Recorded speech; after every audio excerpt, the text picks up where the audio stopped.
नमस्कार, city live में आप सभी का स्वागत है। मैं हूं आपके साथ श्वेता सिंह और इस वक्त मैं मौजूद हूं सखी बहिनपा मैथिलानी समूह की महिलाओं के साथ। आपको बता दें कि ये जो समूह है इसकी संस्थापिका आरती झा जी हैं जो नेपाल से हैं और उन्होंने बहुत सारी इकाइयों का गठन किया है, जिसमें से एक धनबाद इकाई है जिसकी महिलाएं इस वक्त हमारे साथ मौजूद है और ये सभी यहाँ एकत्रित हुई हैं जितिया पर्व को मनाने के लिए, क्योंकि जितिया आने वाला है और जितिया माँ बेटे संतान के लिए माए जितनी भी माताएं हैं वो अपने संतान की लंबी आयु के लिए इस व्रत को करती हैं और उसी व्रत के उपलक्ष्य में यहाँ ये सारी महिलाएं एकत्रित हुई हैं ताकि इस महोत्सव को न सिर्फ मना सके बल्कि इसका संदेश जो है वो समाज को दे सके। यहाँ बहुत सारी महिलाएं हैं, आइए बात करेंगे, जानने की कोशिश करेंगे कि ये जो पर्व है वो क्या महत्व रखता है इनकी जिंदगी में और आज क्या कुछ आयोजन इन सभी महिलाओं ने यहाँ किया। सबसे पहले आपसे जानना चाहूंगी, ये जो आप लोगों ने जितिया को लेकर कार्यक्रम किया, क्या कुछ कार्यक्रम यहाँ आयोजित हुए सखी बहिनपा मैथिलानी समूह के द्वारा? ये सखी बहिनपा मैथिलानी समूह जो है इसमें हम लोग जितिया पर्व के पुत्र जीविका व्रत जो महिलाएं करती हैं अपनी लंबी उम्र के लिए, बच्चों के लिए, इसका एक छोटा सा त्यौहार, इसका उपलक्ष्य में हम लोग सभी महिलाओं मिलकर यहाँ एक कार्यक्रम किए हैं और इसमें हमारे कल्चर के, हमारे मिथिला के जे खान पान वो सब एमे शामिल केलो और आज सब सखी मिल के वो मरुआ के रोटी, नौनी के साग, कंदा, ये सब एकराम सब एमे विशेष बने छे से सब आन के सब सखी एक दूसरा के सब सखी अपना घर से बना आन लिए हन। कढ़ी बड़ी, फुलौरी और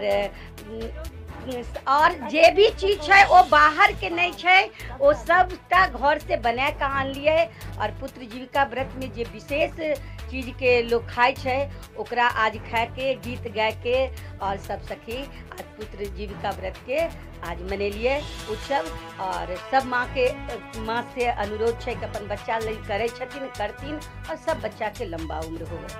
जी हाँ, तो जैसा कि उन्होंने बताया कि जीवित पुत्र का व्रत जो इस व्रत को जितनी भी माताएं हैं वो अपने जो पुत्र हैं, जो संतानें हैं, पुत्र पुत्रियां, उनकी लंबी आयु के लिए इस व्रत को करती हैं। जैसा कि इन्होंने बताया कि आज सखी बहिनपा मैथिलानी समूह एकजुट हुई, सारी महिलाएं एकत्रित हुई और यहाँ अपने अपने घरों से बनाकर विभिन्न व्यंजन, क्योंकि हम लोग सभी जानते हैं कि जितिया में बहुत सारे व्यंजन बनते हैं, उन तमाम व्यंजनों को यहाँ पर बनाया गया। ये सारी अपने घर से बनाकर लाई और इन्होंने एक साथ बैठकर खाया, एंजॉय किया और इस महोत्सव का आनंद लिया।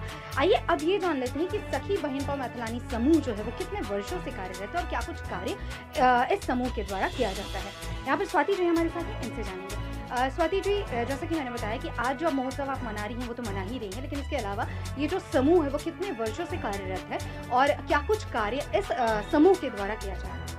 ये समूह 9 साल से है, 2015 में स्टार्ट हुआ था और आरती झा दीदी नेपाल से शुरू की थी और ये इंटरनेशनल लेवल तक अब पहुंच चुका है और 168 इकाई है। हाँ, और ये एक धनबाद भी इकाई है और हम लोग ब्लड डोनेशन, गरीब को कंबल दान करते हैं हम लोग, जो भी होता है जो नेक काम होता है, कन्या का विवाह वृद्धाश्रम में जाते हैं, कन्या का गरीब कन्या का विवाह कराते हैं, सामूहिक विवाह जो अभी हुआ था मधुबनी में हुआ था।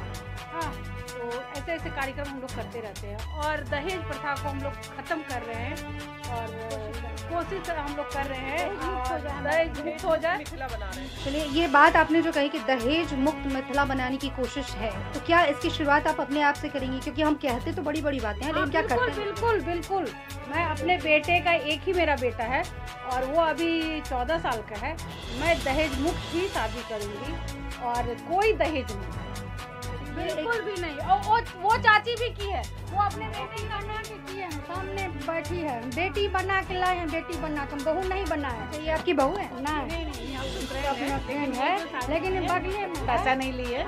बहुत अच्छा, मतलब दहेज मुक्त बहुत अच्छा। और बना के रखे, जैसे बोले बेटी है वैसे हम बेटी बना। एक मिसाल कायम की है कि अभी ब्राह्मण में मतलब जैसे लड़का को सर्विस हुआ बहुत सारा दहेज चाहिए, ये बिना दहेज का अपने बेटे की शादी। अभी तक हम बेटी है मानते हैं, स्वाति का पता है। मैं इनसे पूछे कि नहीं है, हम बहू है बेटी, हमको लगता है माँ बेटी है। एक मिसाल हम विनोद नगर में गर्व से बोल सकते हैं, पैसा नहीं। ये एक बहुत अच्छी पहल सखी बहिनपा मैथिलानी समूह के द्वारा किया जा रहा है कि दहेज मुक्त भारत बनाने की कोशिश कर, कम से कम ये अपने समूह को तो ये कह सकती हैं कि ये लोग दहेज न लेंगी न देंगी। और ये बहुत अच्छी पहल है जिसका न सिर्फ इन लोगों के द्वारा बल्कि जितने भी लोग हमें सुन रहे हैं और जो समझ रहे हैं उन्हें इसका पालन जरूर करना चाहिए। लेकिन हम जीवित पुत्र का व्रत के लिए यहाँ पे मौजूद हैं जो इन सभी महिलाओं ने किया है, तो आइए इस बारे में थोड़ा और जानकारी ले लेते हैं कि और क्या कुछ महोत्सव के दौरान किया गया।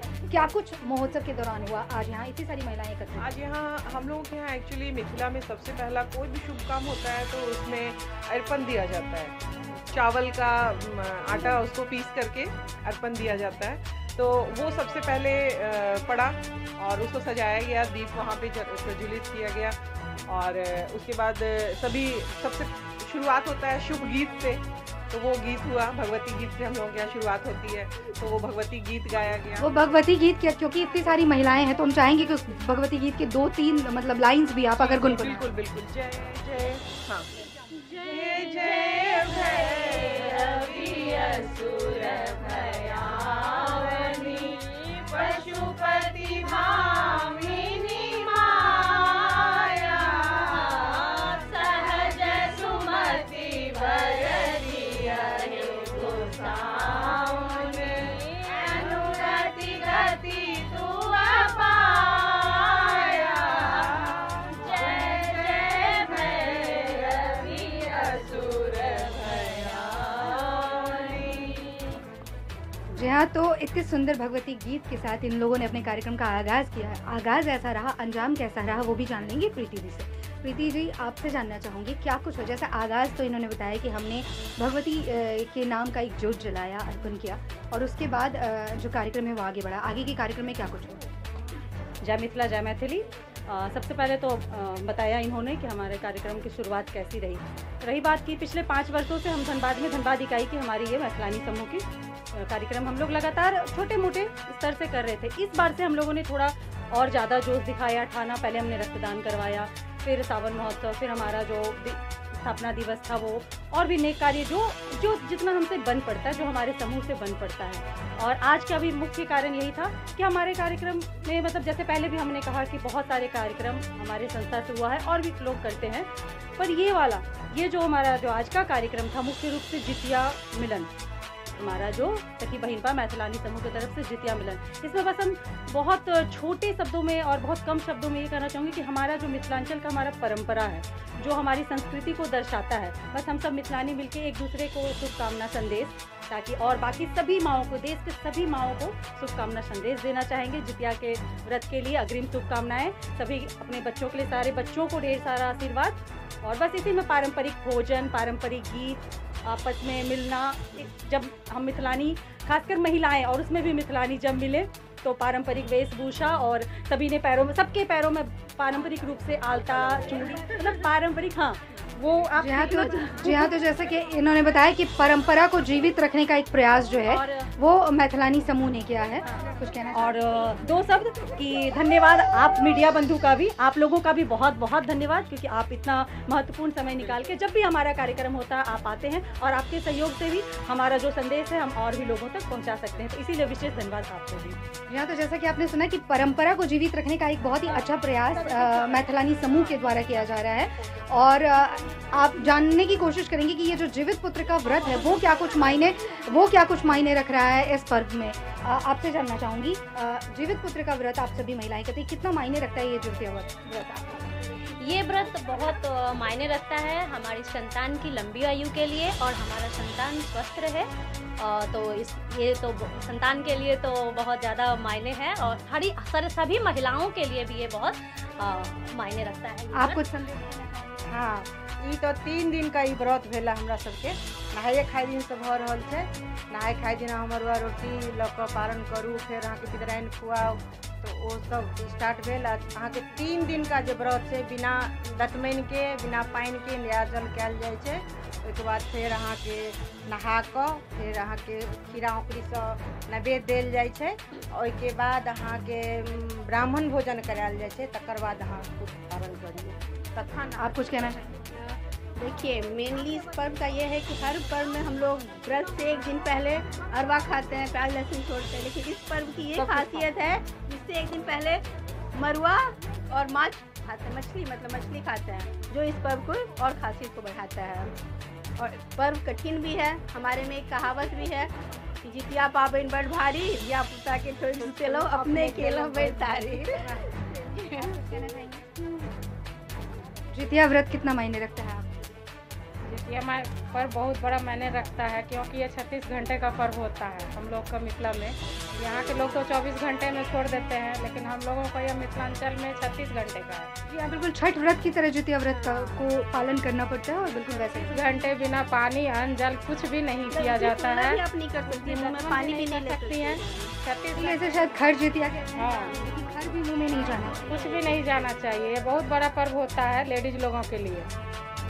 आप क्या कुछ संदेश देना चाहेंगे जो लोग इस वक्त देख रहे हैं? कहेंगे पहले तो ये पुत्र के लिए किया जाता था, लेकिन अब की माताएं बदल रहे, समाज बदल रहा है, लोगों की सोच बदल रही है। इसलिए ऐसा नहीं है कि सिर्फ पुत्रों के लिए ही ये व्रत किया जाता है। बेटी हो या बेटा, आजकल की माताएं उनकी भी लंबी उम्र के लिए ये व्रत करती है। और आज हम लोग उसी के लिए यहाँ एकत्रित हुए हैं। बहुत ही अच्छा ये पर्व है, बहुत महान पर्व की गिनती में आता है। छठ के बाद इसी का ज़्यादा महत्व है। बाकी तो सब पर्व का अपना अपना महत्व है। सुहागिन स्त्रियाँ करती हैं, इसमें यह भी है कि सुहागिन ही नहीं, जिन जो है वो कोई जो भी पुत्रवती हैं, जिनके संतान है, वो इस व्रत को करती हैं। इस समूह के बारे में कुछ कहना चाहेंगे आप? हाँ, हम एम समूह के बारे में कह जना कि सब सखी कहलखिन 9 साल इस संस्था के भेल हमर बनल। एकर समूह के संस्थापिका जे छथि ओ आरती झा छथि। 2015 में ई समूह बनल रहे। हाँ, ओहि समय में बहुत कम लोग इससे जुड़ल रहे, लेकिन अखन 40,000 से ऊपर महिला हमारे संस्था से सखी बहिनपा मैथिलानी से जुड़ चुकल छथि। और ई अमेरिका, जापान, रूस, सोवियत संघ, दुबई, सब जगह में एना ही विभिन्न अंतर्राष्ट्रीय स्तर पर पहुँच चुकल है हमार संस्था। और धनबाद में जेकर अंतर्गत हमहूँ सब एक इकाई छी, 170 लगभग इकाई अछि हमर सबके। और ओकर अंतर्गत हम धनबाद में 2019 में हमार ई संस्था मतलब इकाई बनल रहे। हाँ, इकाई हमार बनल रहे, जेकर अंतर्गत आई हम सब एहि में लगभग 100 करीब सखी छी। हाँ, 100 करीब सखी छी। तो और जना कि बुझलिए दहेज उन्मूलन, तो ओहू लेल हमारे एक संस्था के अलग इकाई है, जैमे प्रत्येक साल कम से कम 10-12 टा, तो हम बहुत कम कह रहा छी, लेकिन 10-12 टा दहेज मुक्त विवाह होई है और बहुत नीक ढंग से होई है संस्था सब। और तरह हर इकाई में, जना अब झारखंडे के हम लोग चली तो उनमें कोडरमा में इकाई है, रांची में इकाई है, जमशेदपुर में इकाई है। तो गरीब सब इकाई जो है सामाजिक कार्यों में बढ़ चढ़ कर, हाँ, सामाजिक कार्य में बहुत बढ़ चढ़ कर हिस्सा ल रहा है। तो वही अंतर्गत हम सब सबसे पहला बात कि ई समूह के ई छले जे हम सब प्रवासी छी, अपन गाम छोड़ चुकल छी। तो प्रवासी में एकजुटता और सबसे बड़का अपन भाषा के संरक्षण, अपन भाषा के और संस्कृति के संरक्षण के लेल हम सब ई कदम उठेलौं। और आरती दीदी एकर जना कि तो वो सब जगह समय पर सबटा वो अपन मतलब बना कर, और ताकि हम सब पहिने अपन मैथिली बाजी अपन घर में, जना कि कहल जाए छे मातृभाषा सन क्यों नहीं, जतेक चीज हमरा सबके समझायल जते मातृभाषा में वो है। जी हाँ, तो जैसा कि उन्होंने बताया कि मातृभाषा को सर्वोपरि रखते हुए अपनी भाषा को जीवित रखना है, अपनी परंपरा को जीवित रखना, और यही मैथिलानी समूह का एकमात्र उद्देश्य, एकमात्र ध्येय है। हम अंत करेंगे कार्यक्रम को यहाँ पे। आपसे जानना नहीं, मैं सुनना चाहूँगी एक्चुअली, क्योंकि जितिया जैसा व्रत जो है वो जितनी भी माताएं हैं उन सभी के लिए बहुत ही खास होता है। तो इस जितिया व्रत को लेकर अगर कोई पारंपरिक गीत आप सभी को याद हो तो हम चाहेंगे कि वो आप हमें सुनाएं। मड़ुआ के रोटी पर टेंगड़ा माछक जोड़, मड़ुआ के रोटी पर टेंगड़ा माछक जोड़, केहन करू के लिए ये भौजी आँख सा गिरल नोर, केहन करू के लिए ये भौजी आँख सा गिरल नोर। अब नहीं हम खाएब टेंगरा माछक चटनी, गाले सुखा के हमर भगल सुथनी। अब नहीं हम खाएब टेंगरा माछक चटनी, गाले सुखा के हमर भगल सुथनी। आपने सुना पारंपरिक गीत, जितिया व्रत का पारंपरिक गीत। अभी सखी बहिनपा महिला मैथिलानी समूह के द्वारा जितनी भी महिलाएं यहाँ एकत्रित हुई उन सभी ने न सिर्फ गीत गाया बल्कि अपनी परंपरा को कैसे जीवित रखें उसका एक बेहद ही खूबसूरत सा संदेश भी हम सभी को दिया। जितिया व्रत को लेकर अग्रिम बधाई भी इन्होंने दी। तो ये जितिया व्रत इसी तरीके से साल दर साल आता रहे। जितनी भी माताएं हैं वो अपनी संतान की लंबी आयु के लिए इस व्रत को हमेशा करती रहें, यही आशा सितलाई होती है।